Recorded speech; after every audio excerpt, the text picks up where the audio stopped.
Welcome to the Intrazone, a show about the Microsoft 365 Intelligent Intranet. I'm Mark Cashman, here with my co-host Chris McNulty, who, gosh, I feel like might even be happy birthday to you. Having a birthday. Happy birthday, Chris.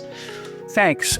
Really appreciate that. You know, unfortunately for some much more famous people who have to share this birthday with me, I recently discovered that Dick Van Dyke, the musical and performing legend, turns 99 today, and he shows up. He's still dancing. Still dancing. He shows up in the brand new Coldplay video, which is really, a charming retrospective. But thank you for that.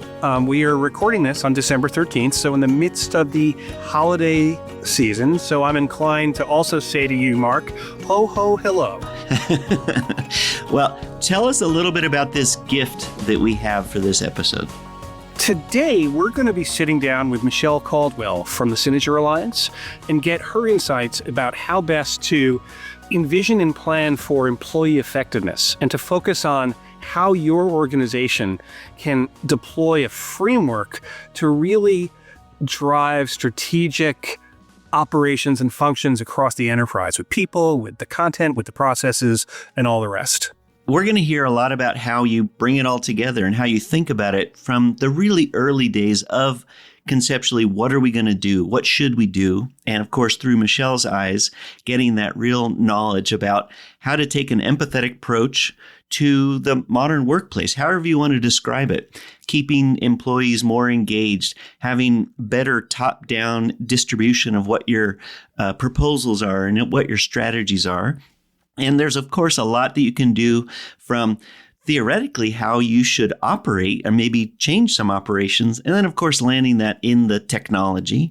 So you're going to hear a lot from what Michelle has to say in terms of what she tells her customers, which is the benefit of this podcast is getting sort of that free insight to consultation, but also somebody who just knows the space, knows how to have that conversation, and knows a lot of tips and tricks to point out how we should be thinking about that. So, Chris, a lot of it is about planning, the importance of what I think you would level up when you talk to Michelle as strategic planning.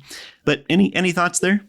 In preparing for this, talking with some of their practitioners, one of the things they love to tear apart is that term strategic planning, because it sounds very important. Oh, this isn't just a regular meeting. This is a strategic planning meeting. And the way that they look at it is pretty simple, is to say you have strategy and you have planning. And strategy is a set of choices you make about how you're going to go into the outside world and engage customers and stakeholders. And you make choices, but you don't have control over what they do. Now, planning is actually how you execute a strategy. And those are the actual tactics that you're using to go deliver results to your customers, clients, and the rest. So strategy and planning are linked, but there is no such thing as strategic planning. And that was something I really loved hearing about.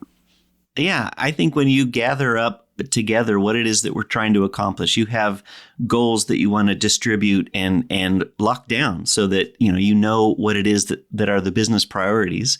The strategy of that is how are we going to accomplish that? I think a lot of in our community we hear of focus on the outcomes, not just what the requirements are, and that there's then a method to measure how are we doing, how did we do, mindful of sticking to, again, back to the strategic plan, if there is such a thing that evolves out of these conversations and planning. Focus on what is important, what's extra, what are things that maybe we can carve out to not do, or at least deprioritize so that people know where to focus their time based on, again, the right target. I pulled from their website what I thought was just a nice quote from Jeff Teeper. He's always really mindful and thoughtful of how to frame and phrase things. So about Michelle and Synergy, this is what Jeff had to say. They have a rare combination of business acumen and deep expertise in the Microsoft cloud. The Synergy team knows how to put customer needs first and use the best Microsoft tools to meet them. And it's that sequence in the end of what Jeff said that I think resonates with what everybody's going to hear Michelle talk about. Let's understand what you're trying to do, then talk technology. Over the past 10 years, Microsoft has really accelerated the pace of innovation. And that's just not a marketing buzzword. It's like You used to see something new every 6 months, and now it seems like there's something new every 6 seconds. And, certainly over the past 5 years, there have been all of these new things and capabilities, whether it's things like Mesh or Teams Premium or especially Copilot. And when you're trying to work through all the stuff at Ignite, like left to right, if you're a business, where do I focus my attention? And the answer is usually to use Mirror and to focus back not on the technology. It is not a business goal to get people fully deployed on Teams Premium. Rather, you need to go back and say, all of these values are great, but what are our business strategies that we can use technology tactics to implement? It may be that you're trying to deliver a faster and better experience to your customers. You may be trying to recruit people more quickly. You may be trying to train people in place at a different level. There's all of these, you may be trying to optimize other operations, workflows, and the rest. Do more with less, those phrases. I think all of that comes back to having a business-focused discussion. And once you know those priorities, it's easier to say, okay, now from a tech platform, here's where you are today. And here's the next 3 things you should be thinking about as you grow into those business goals. Yeah, because there are a lot of things that come out of Ignite. Like you mentioned, there will be news, there will be maybe even new brands or consolidations and whatnot, and people will respond to those, which is great. I think that's the marketing engine at work. And then the reality of, what do I do with that? And sometimes it's sort of asking their own people or themselves, do we need that? Sometimes the question is more like, do we have that already? And the case a lot of in times is, the investment in Microsoft 365 level is yes. The answer is yes. You have it, or that is a way to obtain it. And then through the guidance of the conversation of then what it is that you want to do next, all that you listed out as various scenarios might also just be sequential. Like, let's tackle this first. That'll get us set up to do this. What we're ultimately trying to do a year or 2 from now is, mature our internal communications or our prioritization, make sure that lands and everybody's aware. But I think you're right to kind of take that lens through. Don't just take the news of the day and think that's the thing you need. It may help, but. Yeah, it's a situation where I think what's old is new again. Like, Mark, do you remember SharePoint Conference 2009? In fact, I do. That might have been my first true SharePoint conference on the SharePoint team.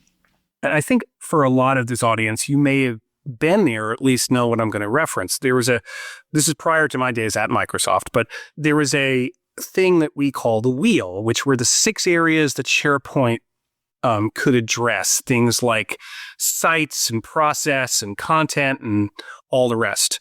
And then there was a session I went to that was talking about another solution that was built on SharePoint called Project Server. And it had a mini wheel floating next to it of the other 4 things about like resources and schedule. And I remember the speaker said, if you want a recipe for disaster, just turn everything on all at once and hope for the best.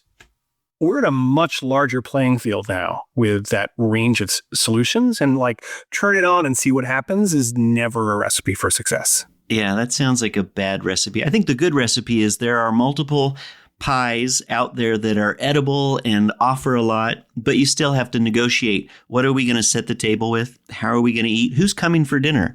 And maybe we leave that there and introduce our chef of the day, Michelle Caldwell, to help us set the dinner table. So one thing when you're talking about the dinner table, and if you're looking forward to the holidays, and who doesn't love pie, frequently during the holidays there's a football game going on. And yes, this is the patented Chris McNulty random sports ball reference that has to occur on every episode of the Intro Zone, because every time you hear a bell ring, it means Chris McNulty has dropped a sports reference in on the show.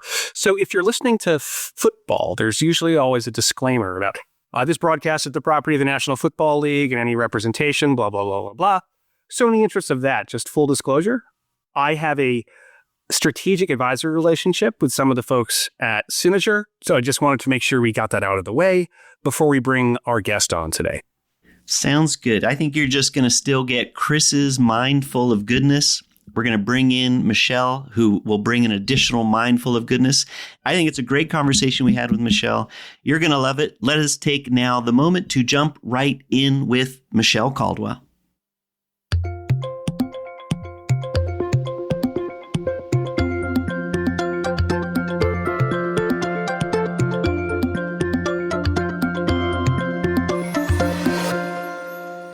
us now move beyond Chris and Mark babbling on and bring in Michelle Caldwell, who is going to enlighten us with a lot of things. You're going to hear a lot about what her company focuses on, what it is that they've been doing and specializing in. But we first want to get to know Michelle. So, Michelle, welcome to the IntraZone. Thank you. Glad to be here. Glad to have you, and would love to just start out by letting people know maybe a little bit about the past of Michelle, some of the things that you specialize in, and just a little bit about what your exact now is. The past of Michelle. So, Mark, I've been in the Microsoft ecosystem now for a little over a couple of decades. Kind of accidentally fell into it, quite honestly, in the early SharePoint days when I got out of the military. I joined a small firm that did executive retained search and project management for IT leaders. So it was like project management for non-project managers. And prior to that, I had been a PMP at Nationwide Insurance prior to joining the military. And so that was my first job landing out of coming back. And they used WSS to deliver client materials. So they built these little portals with the two tabs, the internal tab and the client-facing tab. And they had me set those up for them. And then I would deliver these project management for non-project management engagements using old SharePoint. And one day I was sitting around a table with a client and they said, "Hey, can you build one of those for us?" And the owner of our firm at the time looked at me and said, "Yeah, she can do that." And that was the beginning of my SharePoint practice career. So I did that for a little while, built a practice of 40. Actually, Jen Mason Roth was our very second employee at that company. Went from there to a mid-sized partner, ran a SharePoint practice there for about 5 or 6 years, and then got recruited, if you will, up to the big leagues. Joined Avanade about 12 years ago and ran a myriad of different practices for them, employee experience being one of those, and the modern work umbrella, incubated their IoT offering, their digital sales and service offering. And then about 2 years ago, left Avanade to start Synger. That's where we are now. So that's the Michelle and now. I love it. I love the then and now. I feel like anytime I hear WSS, instant credibility, at least from my perspective. And the what you heard from the gentleman when they turned to you and said, "Michelle can do it." I have inferred that sentiment about you always. Whenever I think about, Michelle in a room giving advice is one of the best things that you can have. So I think about where your advice lands that might help people understand a little bit of what you and Synergy are focusing on. Because I think once we get into the elements that are really beneficial, not only the what you do, but for people to then have as knowledge for themselves at the end of this podcast.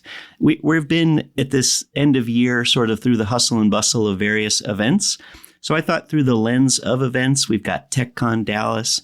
There was, of course, Microsoft Ignite when we've kind of unleashed the next level of disclosures and all the things that now people are kind of, digesting and thinking about, which I hope, has been some good things for you to also consider as far as how they fit into what it is that you then talk about and make sense of. But when you're at an event I will just say it, one of the most beautiful booths that I've seen, very welcoming and very much wanting to have a sit-down conversation, not just, scan my badge and steal some swag. Give us a sense of what you're presenting and talking about at events like that, in either a one-to-many or in side conversations at your booth. Sure. So I've spent a lot of my, we'll call it maybe teaching or sharing or speaking career talking about what many conferences would have called special topics or value-based dialogues. And that's actually how I built I was I'm a retired MVP and regional director for Microsoft as well. And those came at a time where there weren't a lot of people speaking about business value or kind of that business decision maker audience and how to make sense about how do you drive value, change work behavior, modernize your operations in terms of the business impact, not the technology itself necessarily, and how that all fits together.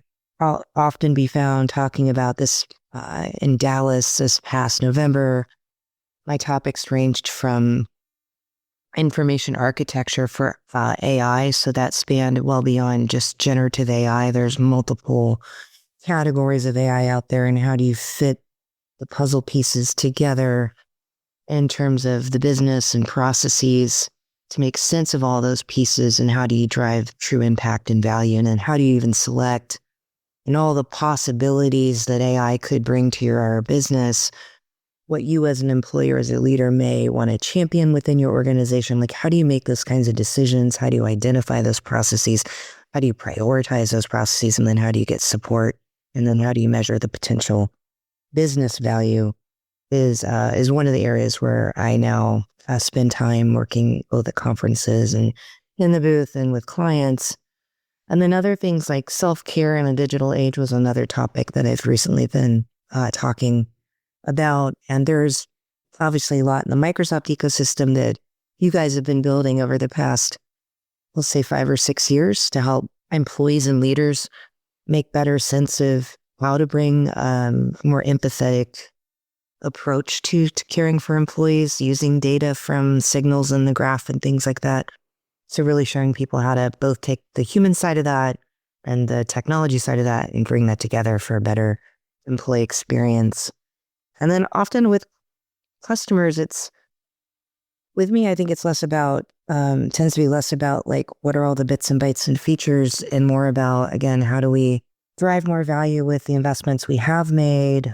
Or sometimes I get called in when the standard approach for, let's say, adoption doesn't quite fit their industry or their culture, or they haven't exactly gotten quite the value they might have expected from, a fairly standard industrialized approach. And we come in and do a pretty bespoke assessment of the culture, the people, what their digital readiness is, what their ability to change is, and try to meet customers where they are and help them become successful with, these myriad of transformations that the industry is, I think, kind of pushing out there around things like AI, but just core block and tackling of M365 adoption, good Teams usage. The list kind of goes on in terms of the Microsoft ecosystem and what, I find myself in conversations with clients about. Kind of before we proceed on from TechCon 365 and conferences, Mark mentioned your booth in Dallas. We'll absolutely put a link to a picture of that in the show notes. It was really striking and bespoke. And I'm just wondering, what was the journey for getting that booth to Dallas? I think Mark mentioned it's like, I'm pretty good at figuring out, problem solving, if you will. And we have a pretty standard awesome booth that our partner Exponents designed for us for a show earlier this past year. That would be kind of what you might expect to see on an expo floor at a Microsoft, supported conference. And for the Dallas event, it did make a lot of sense for us in terms of just the investment and the cost and other things. So we had to come up with a different concept. And I have to give due credit to our experienced leader, Josh Brantley. He's designed our brand. He's designs our booths. He does client work. He's got a long agency background, and not that he wants to be known for booth design, but when it comes to our booths, he is absolutely the master crafter behind the design. And for this one, we decided to do artificial flower walls, kind of dark roses with a neon sign of our logo and furniture, and make it more feel like we'll call it like a luxury lounge is what we were going for in terms of look and feel. Like you walked into a Bentley or one of those kind of luxury car places and they had a lounge for you to sit in and have a conversation. That's what we were going for. And it was mostly about trying to invite folks to come into our booth. Actually, the first day we opened the expo hall, there was a lot of people surrounding the booth, and I literally had to physically invite people in because they're not used to having a booth where you actually want them to come sit in the chairs and have a chat. So getting it there was, we undershot the shipping time to get the big flower walls and all the other large pieces to Dallas. We went to ship it, and it wasn't going to make it in time. So we decided to buy a very large Christmas tree bags with rollers on the bottom, and we checked them at the airport.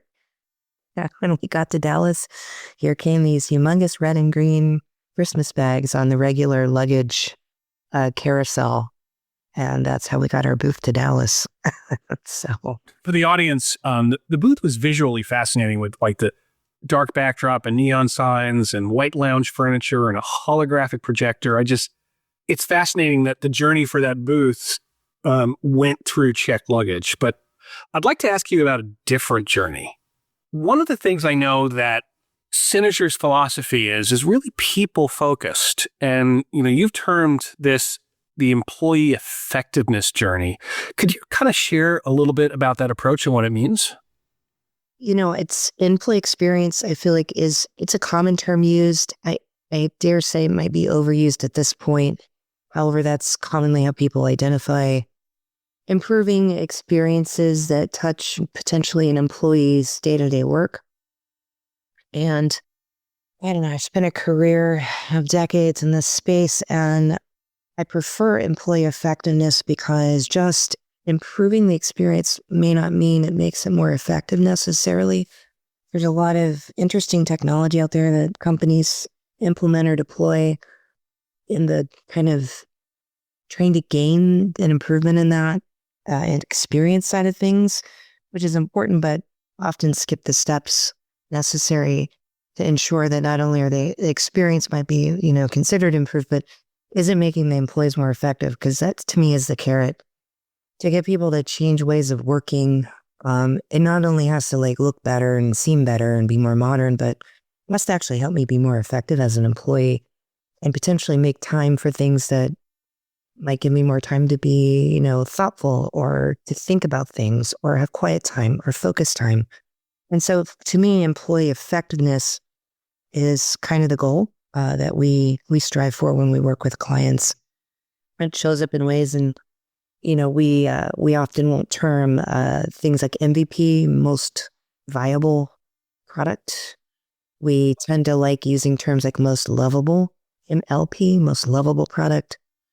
Again, because we're targeting that feeling of, wow, this, let's say, new way of working. We were just talking about before we started recording the new Teams chat channel experience and how at first it takes a little bit to get used to it because am I convinced? Is it faster for me? Is it more effective for me to toggle in that manner in terms of this cockpit of Teams that I use every day to do my work in? But once I figured out how I could do that faster, how I could find things faster in this new experience, I'm bought into changing that behavior. So we often look for those nuggets of effectiveness when we're building improved experiences or consulting on that to help employees kind of get, on board with the change.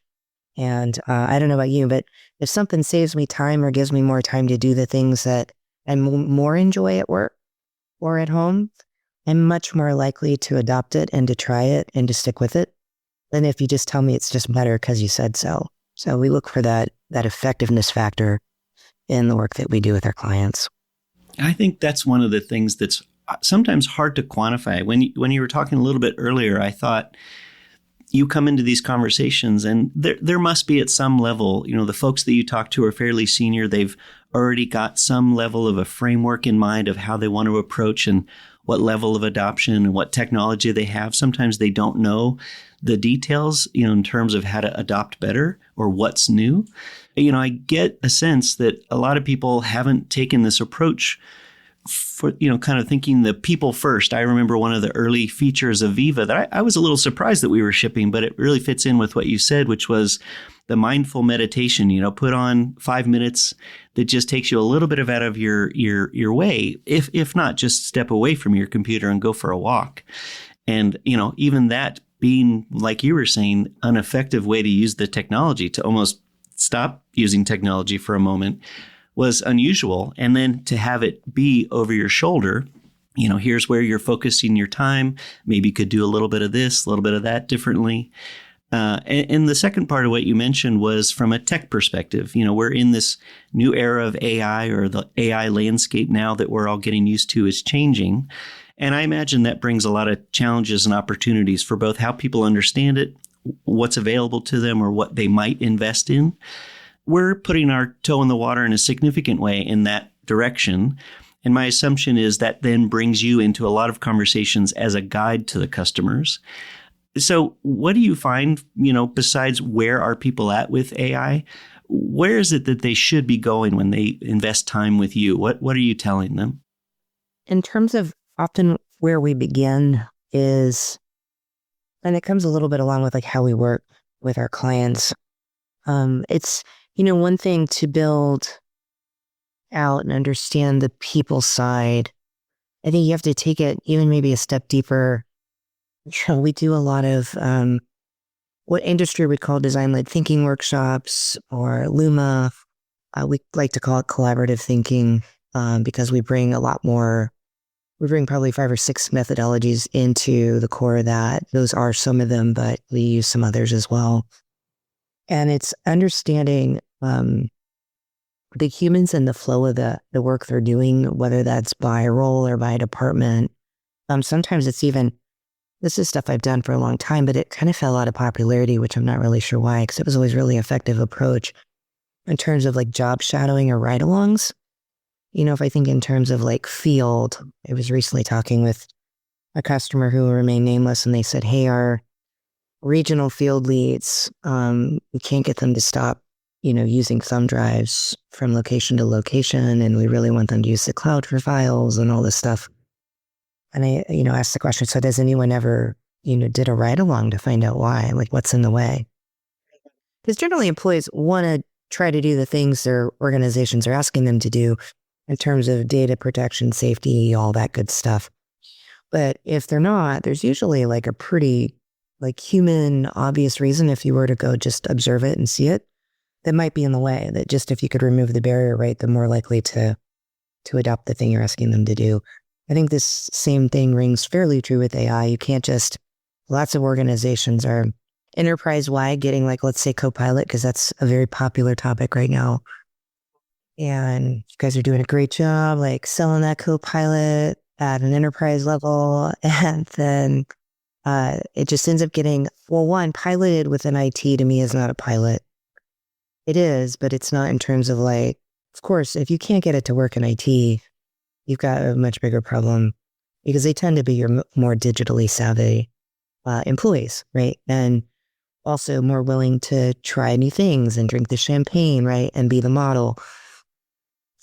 Real pilots to me are when you're out working with the people closest to customers, closest to revenue, understanding like, how does this stuff fit in? And in order to do that, I think you have to really observe the work in motion with the humans in motion to understand how that stuff fits in. So, it's interesting to hear you say that. I do think that, there's a tendency in any pilot project, especially, with Copilot and AI, you're right, start with IT.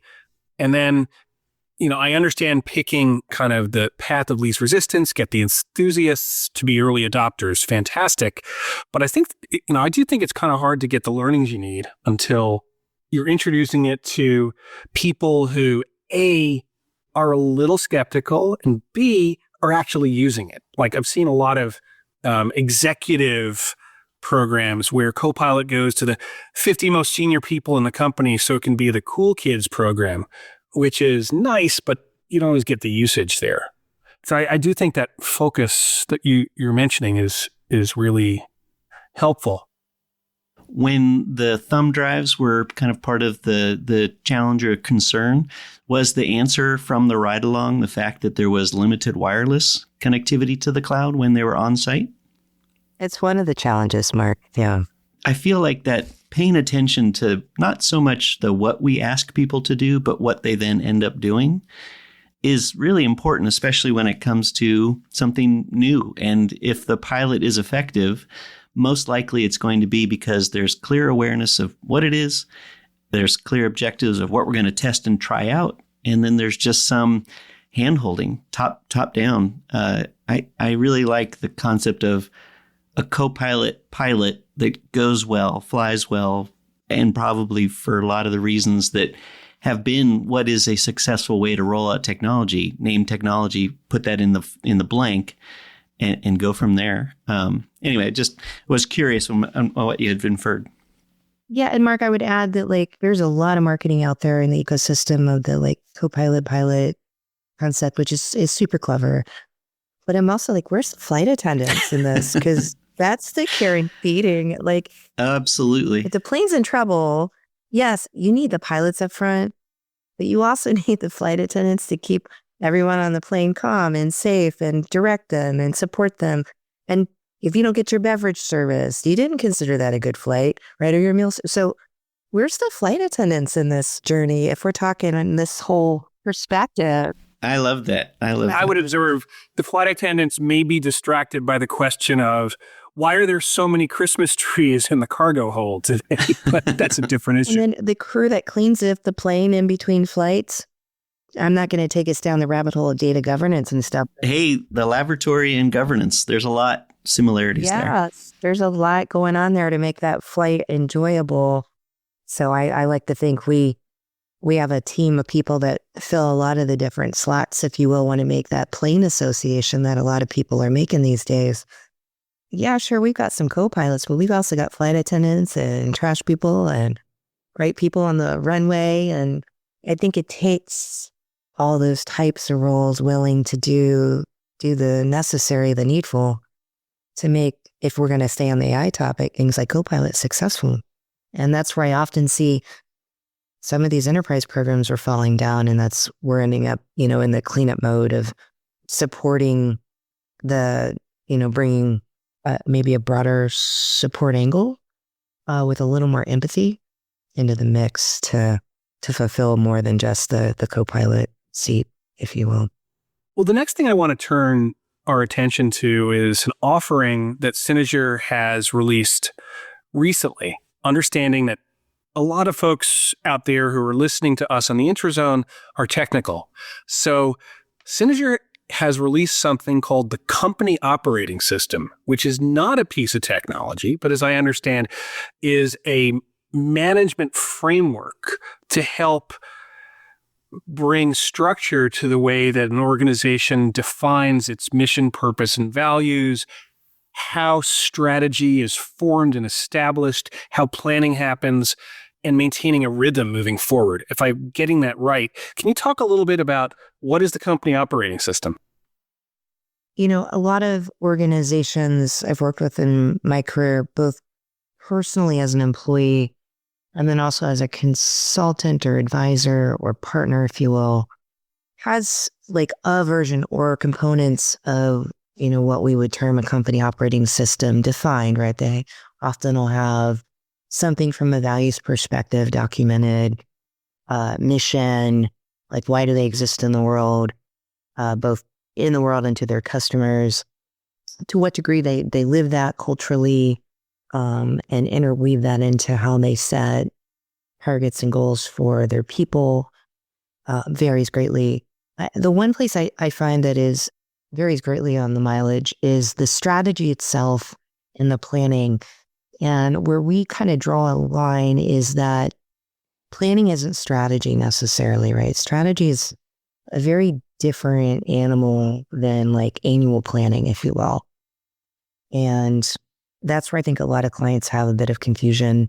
And depending on like if you went to business school or whatever, the way they define it varies also school to school. So it creates like a lot of confusion in the market. So what we often find is a lot of leaders that think they have a strategy and what they have is a financial plan annually.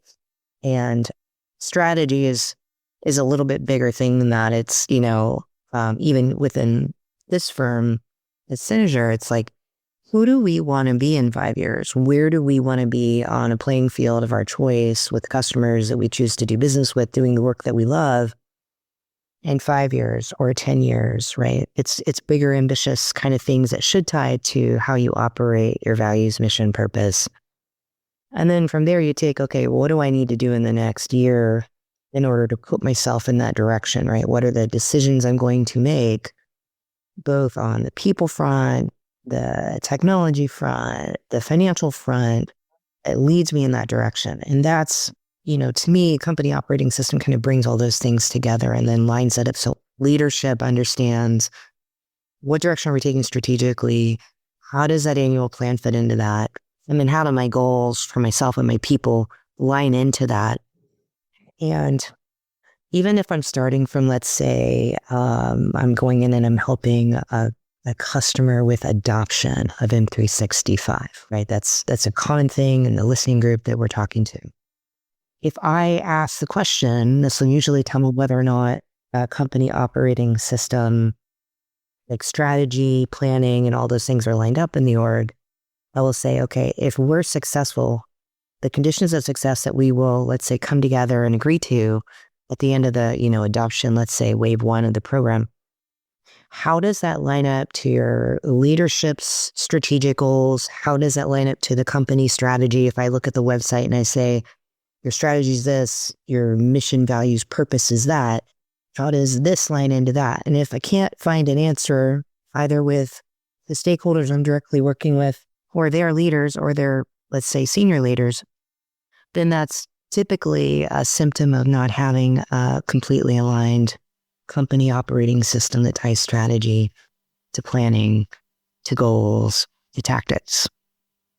Part of my sub-question, you just answered it, but I think just to hear it straight is if some of these conversations that you're having are, in this case, about the company operating system, maybe one of the people in the room is the chief operating officer or, fellow stakeholders that are going to implement and strategize and come up with the broader objectives. But the question was in my head, how does that eventually land with the employees who have clarity on maybe what the objectives are, but how are we going to accomplish them? What does my day-to-day look like that bubbles up? We have various tools that help us align goals and whatnot. But when you take a little bit of a left turn, adopt new technology all the way through down to the why are we doing this that then people understand, my sense is once you are, at the completion of the broader goals and strategies being aligned all the way down to then how you implement them through good training and adoption, that's pretty easy to comprehend. I bet it's, the challenge is really implementing it. And not to say that that's impossible, but the important thing that I heard you say was you can't just have a good objective and not land it. If we get back to the plane analogy, it's a rough landing without good training and adoption. But anyway, I just wanted to reiterate if I heard that correctly. Yeah, and you have to live it. Like, I think it's not an overnight thing. I went in about a year and a half ago and helped an organization who was a fairly successful luxury brand organization. And founder-led founders were still in the business actively, acting as, a CEO president and let's call it a COO type of role, really doing as founders do, like wear the 10 hats to make the business run every day. They were exhausted, but like happy and successful with what they had built. And we were brought in and they said, we think we have a technology problem. And I said, well, do us the favor, you trust us enough to look at more than your technology. They did have an aging ERP and some other things that obviously needed to potentially be looked at, but we wanted to have kind of a broader picture of the business itself. And we looked at the people, the org, the processes, how they work. We did a lot of observations, Mark, like walking around the manufacturing facility, watching people work. How do the customer care people operate? Like all of that stuff too, all the curious questions. And one of the first things we came back with when we came back with our findings was there was no C-suite, no executive team supporting the founders. There was the founders and then there was senior department leads, right? People who run the operational parts of the business, but kind of no one in between. We said, hey, you guys should probably think about hiring in, CHRO, CFO, COO, like actual executives to support you and kind of run the business. So these guys who are the founders can be the visionaries, right? Of the vision and the mission, where they're headed, like what's the strategy? And that didn't happen overnight. You can't, and even if you already have a C-suite in place, getting that C-suite to sit together and really think about strategy.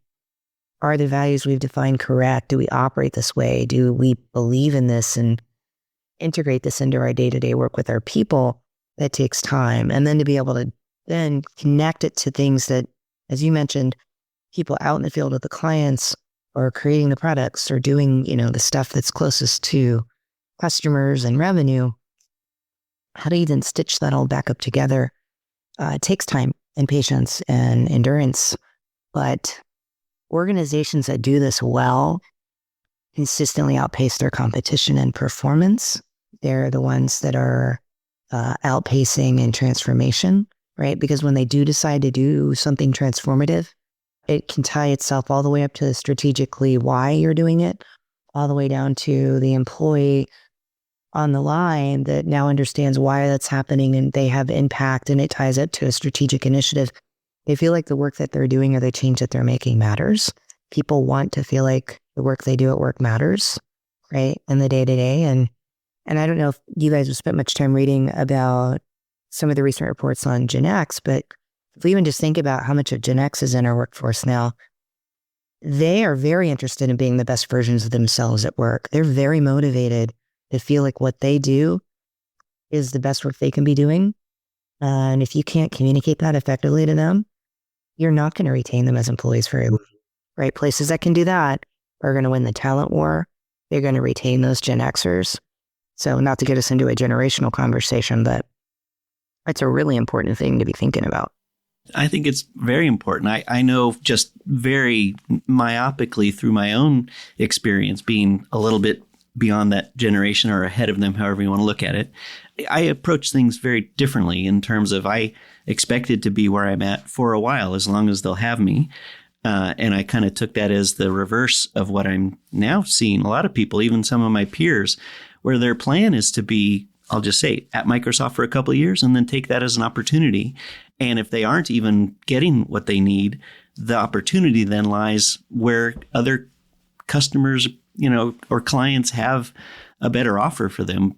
And that's not always something that's financially driven. So I think you're right. I heard one thing, and it leads me to kind of another question. When you maybe go for a first meeting and it's in the boardroom, a lot of the value I think that I heard you bring, and just the essence of how you model conversations and really getting to the essence of what it is this customer not only is asking for, but what they need, is the fact that you get out of the boardroom. You talk to the right folks, you go to the right places where things are really happening. At least you get a perspective that isn't just a top down. So I commend you on doing that. I don't know how common that is or isn't from a consultation perspective, but to me, it sounds like a really important one. The other aspect, and I think I just know this inherently from knowing a little bit about you and your company and how you're structured, but the other element we haven't talked about is once you get beyond what it is that your core services are, you have already in place what you term the Synergere Alliance side of your business, where you've got a lot of trusted partners and people that you've worked with over the years that then do maybe what comes next. And it doesn't necessarily mean, that Synergere is doing everything end to end. But how do you work with partners that then complement maybe the tip of the spear that you get started? I don't want to undersell what it is that you bring, but I want to understand a little bit when you think of the Synergere Alliance, how that complements how you approach your customers, but also how you approach your business, feeling more end-to-end, complementing what it is that you set out from the get-go. Yeah, thanks for asking that, Mark. So the Alliance was super intentional when I founded the Synergere Alliance, if you will, in terms of wanting to focus on kind of that whole be my best, be our best, right, as a firm in the spaces where we're experts, but not kind of overstretch places where maybe, I don't know, I no longer want to focus, or maybe am not the strongest, firm to be in that space, right? There's great implementers. That's one of the lines we draw, hands in systems, custom developing things and things like that, or extending things in code. We have great partners that do that, and that is the core of their business focus, where we're more strategic and transformational. And we've kind of pre-selected some of those partners with the mindset that if I'm working with a customer who is interested in our approach, the whole people first, empathetic, human-centered mindset, that we're partnering with implementers that have a similar culture, right? You'll find that we will lean towards the kind of medium-sized implementers because you can still very easily get a hold of a senior leader of, let's say, that practice area or that industry area for that partner.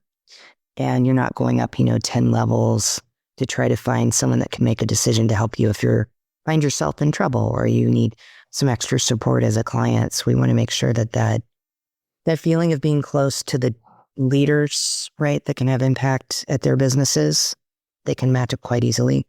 And that there's a lot of accountability and responsibility in taking care of those customer relationships. So we seek that in terms of our partnership ecosystem, that the owners or the senior leaders of those businesses are very involved in our co-customer interactions. Yeah, I would think that the handoff is both a two-way where you have your trusted partners, but they need to also be trusted by your customers because the end result is, this collective, which I really appreciate you sharing that. And I know some of your partners, so I know that is very true. So I thought to wind us down a little bit, I was wanting to go through sort of a visual thought process. Imagine we are at a show. We've been sitting in your booth. There's been the glow of the lighting. There's also been the intake. I'll just say me being the one sitting across from you, taking in the knowledge and getting a lot of comfort in terms of how to strategically go forward if that is what we've been talking about. But as you wind down a conversation and somebody's just moving to the next booth, what do you tell them, in terms of whatever the conversation might be? What might be the last bit of knowledge that you would send somebody out into the rest of the expo hall with?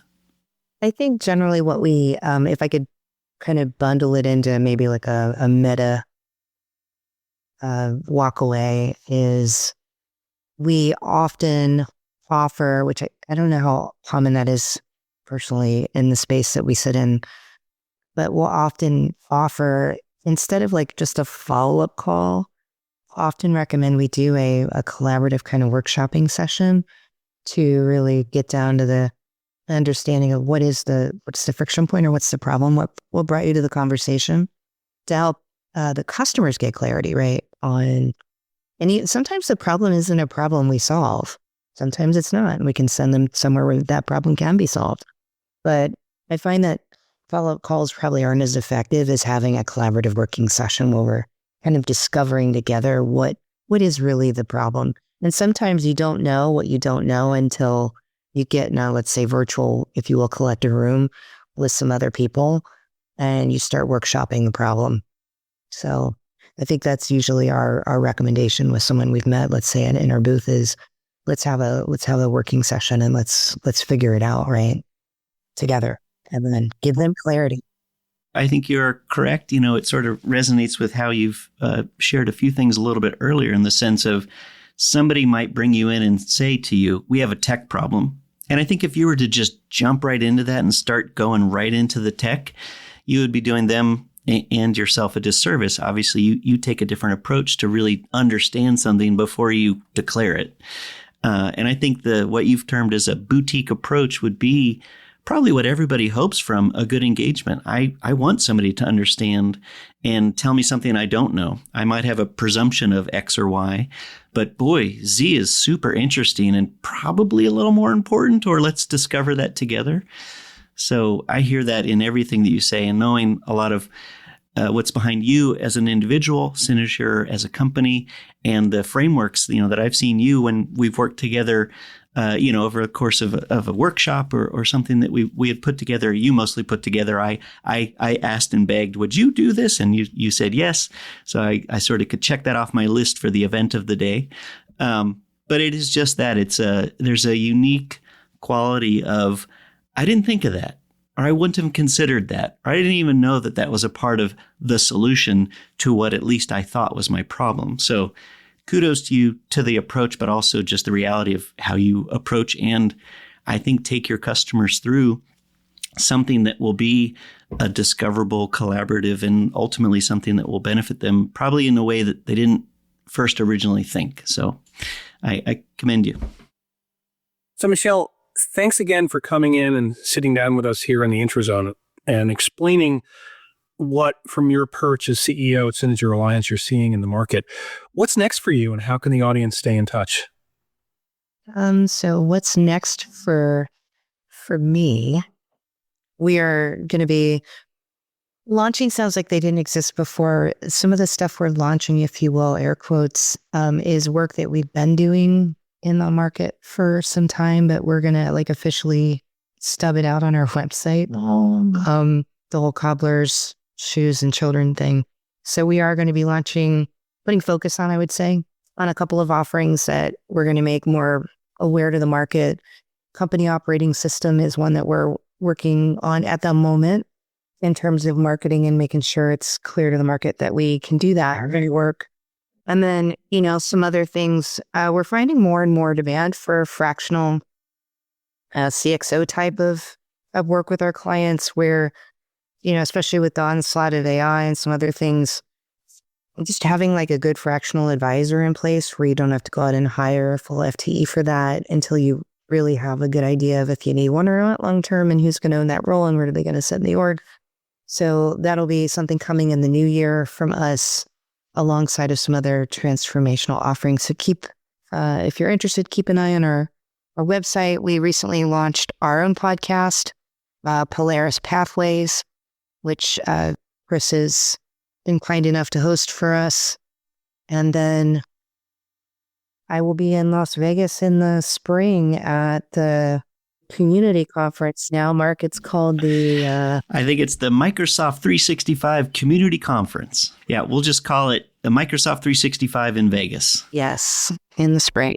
Thank you for being a fractional and exceptional guest on the Intrazone. Certainly put links in the show notes to all that you said. And if you have some specific ones, we'll make sure to put those in. But for sure, your website, the Polaris Pathways, and anything to come, we'll be very excited to hear about. But thank you for your time, and enjoy everything that the end of the year brings. And hopefully 2025 starts off really strong for you and your team. Great. Thank you for having me.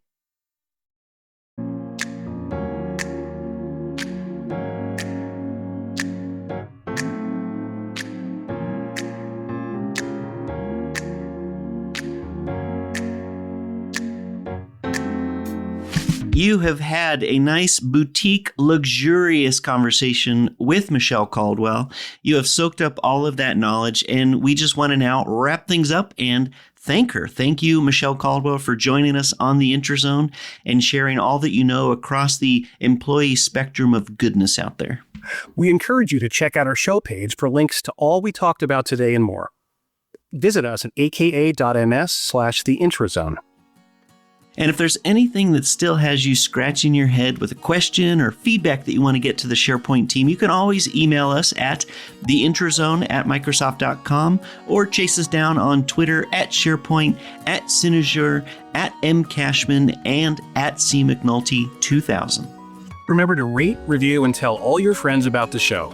Follow the show wherever you get your favorite tech podcasts. And as you may realize, this will be our last episode of 2024, and I wanted to take a moment, Mark, to thank you for a wonderful year here on the Intrazone. Looking forward to opening up even new insights for our audience next year, and wanted to extend to you, as well as to all of our listeners, our wishes for a happy and peaceful holiday season.